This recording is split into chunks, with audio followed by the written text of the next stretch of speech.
पिछले वीडियो में हमने मानव भूगोल के 2 पार्ट का अध्ययन किया और उसमें जाना कि आखिरकार मानव भूगोल है क्या, और साथ साथ में हमने मानव भूगोल की जो पुरानी संकल्पनाएं हैं उनके बारे में स्टडी किया था।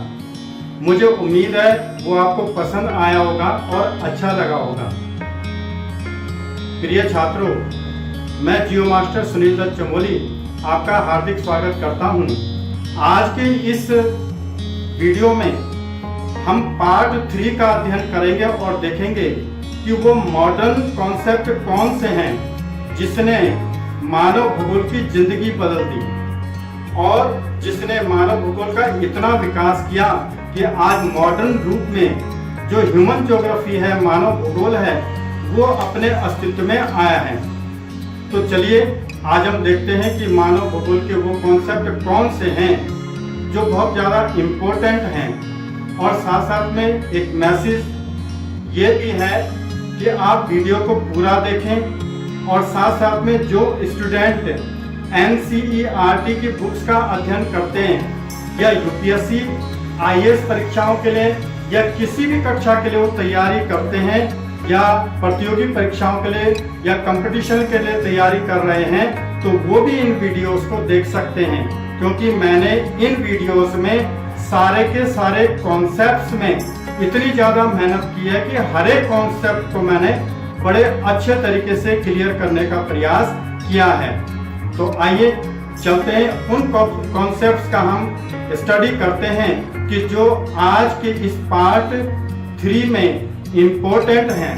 साथ साथ में ये जो पार्ट 3 जो वीडियो है ये इस लेसन का ये अंतिम पार्ट है और इस पार्ट के साथ में ये जो पूरा लेसन है वो कंप्लीट हो गया है और नए वीडियो के साथ में हम नए कॉन्सेप्ट लेकर के आएंगे। तो चलिए शुरू करते हैं आज के मॉडर्न कॉन्सेप्ट ह्यूमन ज्योग्राफी।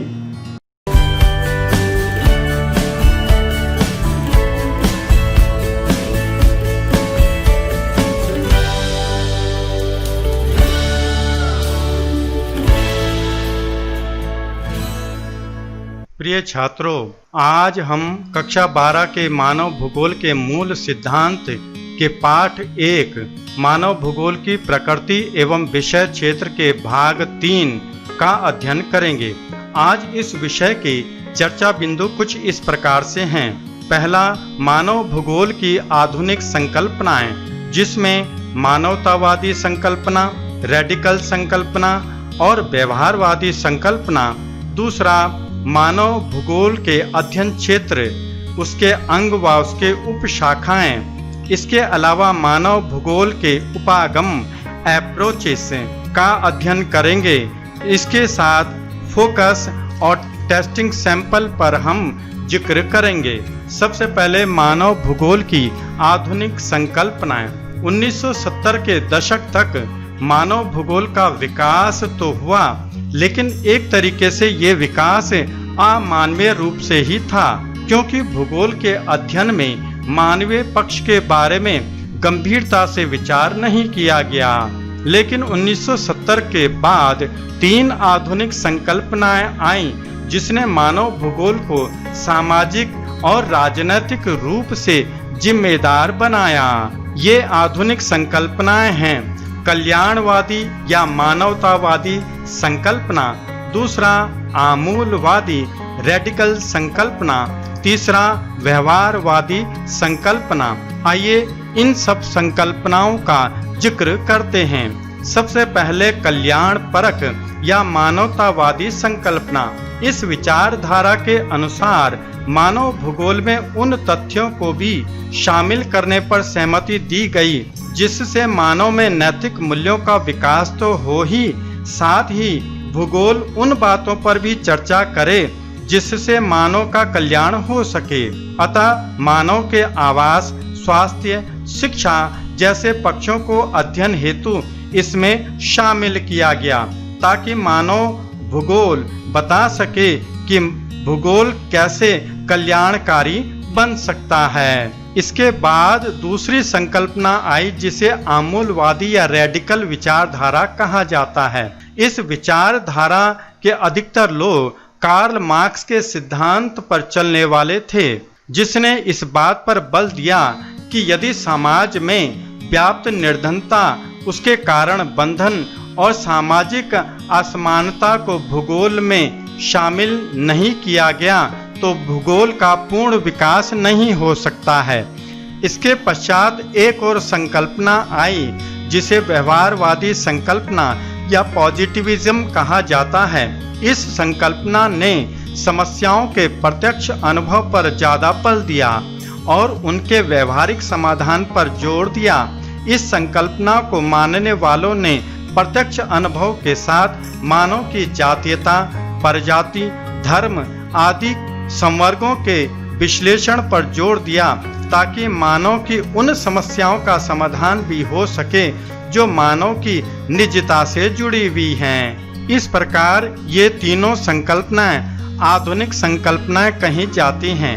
अब हम जिक्र करते हैं मानव भूगोल के अध्ययन क्षेत्र के अंग व शाखाएं, aspect and scope of the human geography. प्यारे बच्चों, मानव भूगोल का अध्ययन क्षेत्र बहुत बड़ा है।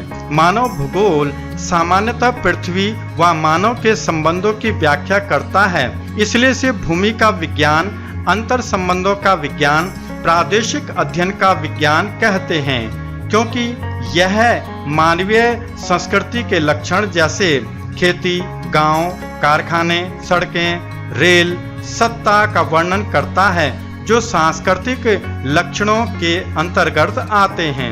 इसलिए यह प्रकृति पर मानव और मानव पर प्रकृति के प्रभाव का वर्णन करता है। सामान्य रूप से मानव भूगोल के 5 पहलू हैं, जिसको हम इस प्रकार से कह सकते हैं। पहला, किसी प्रदेश की जनसंख्या और उसकी क्षमता का अध्ययन। दूसरा, उस प्रदेश के प्राकृतिक संसाधनों का अध्ययन। तीसरा, उस प्रदेश का सांस्कृतिक प्रतिरूप। चौथा, मानव वातावरण का समायोजन का स्वरूप कैसा है इसका। पांचवा, समय समय के साथ होने वाले जो कालिक विकास हैं उनका अध्ययन मानव भूगोल के अंतर्गत किया जाता है।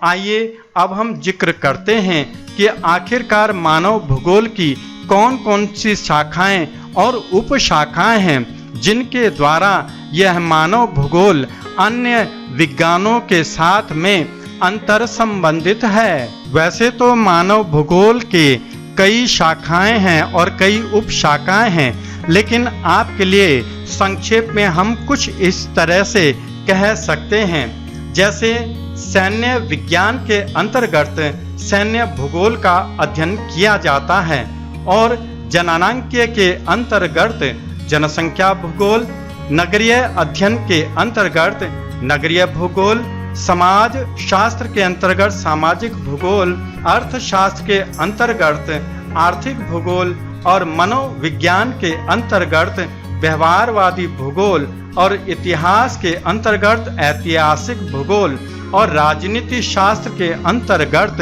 राजनीतिक भूगोल का अध्ययन किया जाता है। इसी प्रकार से आवास भूगोल, चिकित्सा भूगोल, पर्यटन भूगोल भी इसी मानव भूगोल के अंतर्गत अध्ययन किए जाते हैं। आइए अब समझते हैं कि मानव भूगोल के अध्ययन के उपागम कौन कौन से हैं, अर्थात ऐसी कौन कौन सी अप्रोचेस हैं जिसके द्वारा मानव भूगोल का अध्ययन किया जाता है। दूसरे शब्दों में अप्रोच का अर्थ होता है पहुंच। द्वितीय विश्व युद्ध के बाद मानव भूगोल में तेजी से परिवर्तन हुआ और मानव भूगोल ने मानव समाज की नई समस्याओं के समाधान प्रस्तुत किए। इसलिए मानव कल्याण, निर्धनता, असमानताएं सामाजिक व प्रादेशिक स्तर पर दूर करने के प्रयास के कारण मानव भूगोल की पहुंच, अप्रोच काफी विषयों तक हुई है, जिससे आज मानव भूगोल काफी विस्तृत हो गया है और इन्हीं उपागमों का अध्ययन हम मानव भूगोल के अंतर्गत करते हैं। उनमें से कुछ अप्रोचेस कि मानव भूगोल कहाँ कहाँ पर किस तरह से अध्ययन करता है इस प्रकार से हैं। पहला, व्यवहारिक उपागम अर्थात प्रैक्टिकल अप्रोच। ये उपागम 1950 और 60 के दशक में आया था। बीएल बैरी, डेविड हार्वे और विलियम बुंगे ने इसका प्रयोग किया था। इसमें मात्रात्मक विधियों का इस्तेमाल किया जाता है। इसने बताया कि भूगोल में कैसे सांख्यिकी का प्रयोग, आंकड़ों का प्रयोग किया जाता है। यही वजह है कि आज मानव भूगोल में जनसंख्या के आंकड़े, मॉडल, मानचित्र, उत्पादन और वितरण के आंकड़े प्रयुक्त किए जाते हैं और फोटोक्रैमिक का इस्तेमाल किया जाता है। दूसरा उपागम है कल्याण परक उपागम या वेलफेयर अप्रोच। बढ़ती समस्याओं व असमानताओं जैसे निर्धनता, नगरों के इर्द गिर्द झोपड़ियां, गंदगी, प्रादेशिक विकास की असमानताएं आदि के कारण से इसका विकास हुआ। डीएम स्मिथ और डेविड हार्वे ने इसका समर्थन किया और बताया कि मानव भूगोल किसी क्षेत्र का अध्ययन कौन, क्या, कैसे, कहाँ के संदर्भ में करता है। यहाँ कौन यानी हु का संबंध क्षेत्र से है तथा क्या का संबंध वस्तुओं से है और कहाँ का जो संबंध है वो मानव के निवास स्थान से है और कैसे का संबंध उन समस्याओं से है कि जिनके कारणों का पता किया जाता है। अगला उपागम है मानवतावाद यानी ह्यूमनिज्म उपागम। इसमें मानव के क्रियाशील होने, मानव के नैतिक मूल्यों की जागृति और मानव की शक्ति और मानवीय उत्पादकता का अध्ययन किया जाता है। अगला उपागम है पारिस्थितिकी उपागम या इकोलॉजिकल अप्रोच भी कहा जाता है। प्रिय छात्रों, जल मंडल, वायुमंडल, स्थल मंडल जहाँ एक साथ मिलते हैं उनके मिलने से एक नया मंडल बनता है जिसे जैव मंडल कहा जाता है और दूसरे शब्दों में इसे बायोस्फीयर भी कहते हैं। यह जैव मंडल प्राणियों और जीवों का मंडल है जो भोजन प्राप्ति के माध्यम एवं क्रियाओं से अंतः संबंधित होता है। मुख्य रूप से ऊर्जा का स्रोत सूर्य है और सूर्य के माध्यम से प्रकाश संश्लेषण से ऊर्जा वनस्पति में और वनस्पति से जीवों में और जीवों से अन्य जीवों, मनुष्यों और भूमि को भी अपघटन के द्वारा संचरित होती है और इसी से जीवन चक्र चलता है जिसे पारिस्थितिकी कहा जाता है और इसी पारिस्थिति का अध्ययन मानव भूगोल में किया जाता है। अगला उपागम है क्षेत्रीय उपागम जिसे हम रीजनल अप्रोच भी कहते हैं। जैसे जैसे भूतल का स्वरूप तेजी से बदला और क्षेत्र परिवर्तित होने लगे और इन परिवर्तनों का महत्व होने से इसका अध्ययन मानव भूगोल में किया जाता है और इसी क्षेत्रीय उपागम के तहत भूगोल में प्रदेश शब्द का प्रयोग किया जाता है। हर्बर्टसन के अनुसार प्रदेश भूमि, जल, हवा, पौधे एवं मानव का जटिल समायोजन है जो वहाँ के निश्चित लक्षणों वाले भूतल के स्थानिक संबंधों के एक साथ आता है। दूसरी तरफ गुप्टर ने कहा है प्रदेश एक ऐसा क्षेत्र है जिसकी सीमा में परिवेश एवं मानवीय कारकों ने सम्मिलित रूप से आर्थिक एवं सामाजिक संरचना की समरूपता निर्मित की है। इन परिभाषाओं से पता चलता है कि मानव भूगोल क्षेत्रीय परिवर्तन का अध्ययन मानव के संदर्भ में करता है। अगला उपागम है तंत्र अर्थात सिस्टम अप्रोच।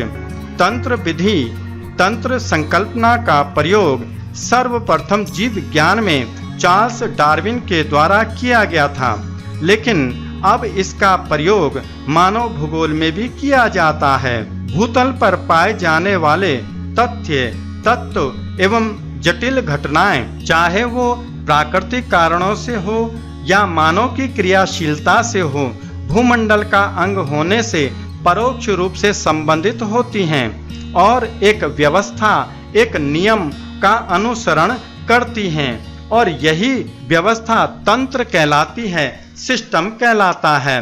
रोजर किंसूल के अनुसार घटनाओं के किसी ऐसे समूह को जिसके मध्य क्रियाशील फंक्शनल संबंध पाए जाते हैं उसे तंत्र कहते हैं। अतः प्रकृति और मानव के मध्य क्रियाशील संबंध होते हैं। इस कारण से मानव भूगोल में तंत्र का अध्ययन किया जाता है। ये तंत्र एकाकी, बंद, खुले प्रकार के होते हैं। इनका अपना आचरण होता है, अपनी सीमाएं होती हैं। इन्हीं तंत्रों में सामान्य तंत्र सिद्धांत, जिसे जीएसटी अर्थात जनरल सिस्टम थ्योरी कहते हैं, वो भी शामिल है। कुछ तंत्रों का प्रयोग सभी विषयों में सिद्धांत, सूत्र, शोध, अन्वेषण की दृष्टि से एक समान होता है, इसलिए इसे जीएसटी या सामान्य तंत्र सिद्धांत कहा गया है और मानव भूगोल में इस तंत्र का प्रयोग इसीलिए किया जाता है। आइए आज हम शुरू करते हैं फोकस, जिसके बिंदु इस प्रकार से हैं। पहला, कल्याणपरक, आमूलवादी, रेडिकल और व्यवहारवादी मानव भूगोल की आधुनिक संकल्पना है। दूसरा, रेडिकल विचारधारा कार्ल मार्क्स के सिद्धांत पर आधारित है। तीसरा, व्यवहारवादी संकल्पना मानव की समस्याओं के प्रत्यक्ष अनुभव व व्यवहारिक समाधान पर जोर देती है। चौथा, मानव भूगोल के क्षेत्र के 5 पहलू हैं। पांचवा, जननांकिकी के अंतर्गत जनसंख्या का अध्ययन किया जाता है। छठा, अर्थशास्त्र के अंतर्गत आर्थिक भूगोल का अध्ययन किया जाता है। सातवां, मानव भूगोल के व्यवहारिक उपागम में सांख्यिकी, मानचित्र, आंकड़ों का प्रयोग किया जाता है। आठवां, मानव भूगोल में क्या, कौन, कहाँ, कैसे समस्याओं का अध्ययन कल्याण उपागम में किया जाता है। नौवां, मानव भूगोल में पारिस्थितिकी उपागम में पारिस्थिति का अध्ययन किया जाता है। 10वां, घटनाओं के मध्य क्रियाशील संबंध को तंत्र कहते हैं। इसके साथ साथ आइए अब टेस्टिंग सैंपल का अध्ययन करते हैं। प्रश्न नंबर 1, मानव भूगोल की आधुनिक संकल्पनाओं के नाम लिखिए। प्रश्न नंबर 2, मानव भूगोल में रेडिकल विचारधारा से क्या तात्पर्य है। प्रश्न नंबर 3, मानव भूगोल के अध्ययन के 5 पहलू कौन से हैं। प्रश्न नंबर 4, मानव भूगोल के कल्याणपरक अध्ययन उपागम का उल्लेख कीजिए। प्रश्न नंबर 5, पारिस्थितिकी से क्या तात्पर्य है। प्रश्न नंबर 6, तंत्र किसे कहते हैं। और प्रश्न नंबर 7, मानव भूगोल के अध्ययन के उपागमों का वर्णन कीजिए। मुझे उम्मीद है आज का ये कॉन्सेप्ट आपको पसंद आया होगा और इसमें जितने पॉइंट्स मैंने इंक्लूड किए हुए हैं वो आप अपनी स्टडी में जरूर इंक्लूड कर रहे होंगे।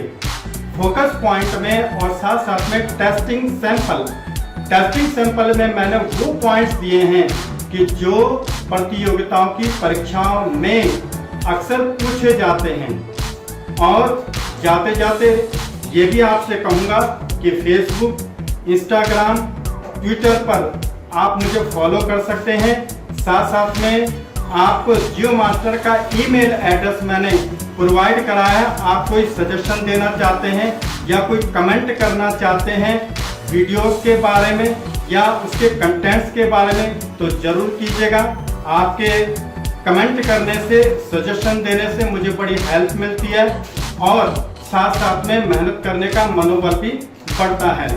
सभी टीचर साथियों से भी मेरा अनुरोध है, ये कहना है कि अपने स्टूडेंट्स को जो भी किसी भी क्लास में पढ़ रहे हो, चाहे वो बीए लेवल पे हो, चाहे वो यूपीएससी लेवल के लिए तैयारी कर रहे हो, किसी भी कंपटीशन की तैयारी कर रहे हो, इन वीडियोस को जरूर भेजें, क्योंकि मैंने इनमें काफ़ी मेहनत की है और अच्छा कंटेंट जुटाने का प्रयास किया हुआ है। आप दिए गए वीडियो के आई बटन पर मेरे दूसरे वीडियोस को आप देख सकते हैं, फेसबुक पर कमेंट कर सकते हैं और साथ साथ में आप इंस्टाग्राम पेज पर कमेंट कर सकते हैं, ट्विटर पर कमेंट कर सकते हैं। अपने सुझाव मुझे दीजिएगा। उनमें अगर इन वीडियोस में अगर कहीं पर कोई कमी नज़र आती है या आपको बोर करते हैं तो उसके बारे में भी कमेंट कीजिएगा और बताइएगा कि आपको ये वीडियो कैसा लगा। थैंक यू, धन्यवाद। Have a nice day, happy viewing and happy teaching. Good bye.